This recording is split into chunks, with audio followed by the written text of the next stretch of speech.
সামনে এমন একজন ব্যক্তি নিয়ে আইছি যে যিনি সকল লোকের কণ্ঠ নকল করতে পারে। তা আমরা শুনবো ভাই কিভাবে কণ্ঠ নকল করে। ভাই আপনি কি শোনাইতে প্রস্তুত?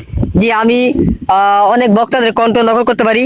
তো আজকে আমি আপনাদেরকে কয়েকটি বক্তার কণ্ঠ নকল করবো। আপনারা কমেন্ট বক্সে জানাবেন যে এটা কোন কোন বক্তা।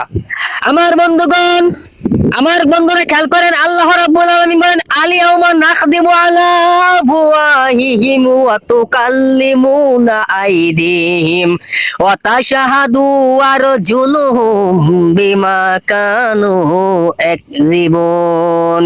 পারলে আপনারা কমেন্ট বক্সে জানাইয়া দিবেন এটা কার কণ্ঠ। এ বন্ধুরা, আমার বাবাজিরা রে, আর আমি ভিডিও লম্বা করব না, যেহেতু সময় কম। বন্ধুরা আমার, ভাইরা আমার, আকাশের অবস্থা ভালো না, মেঘনাচ্ছন্ন আছে, লম্বা করব না। আমার দর্শকেরা যদি পারেন এটা কার কণ্ঠ কমেন্ট বক্সে জানিয়ে দেবেন। এরে নবীর উম্মতের দল, আমি আর দুঃখের কথা আর কি বলবো, আপনাদেরকে কাছে একটু সাপোর্ট চাই, লাইক কমেন্ট শেয়ার চাই। আপনাদের জন্য দোয়া করব। আল্লাহ, যারা তাদের হাত দ্বারাই আল্লাহ তুমি ভিডিওটা লাইক শেয়ার কমেন্ট করবে, আল্লাহ এই হাতকে তুমি জাহান্নামের আগুন স্পর্শ করিও না। বাবারে মুসলমান ইমানদার, তোমরা আমায় একটু তাকায় দেখো কত সুন্দর করিয়া। আচ্ছা ভাই, কার কার কার কার কণ্ঠ আপনি নকল করছেন একটু এটা বলবেন? দর্শকরা বুঝতে পারবে কার কার কণ্ঠ নকল আমি করছি। কিছু বুঝতে পারছি, বলবো?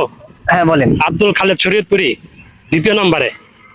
আচ্ছা বাকি 2টা এটা দর্শকরা বলবে। ধন্যবাদ।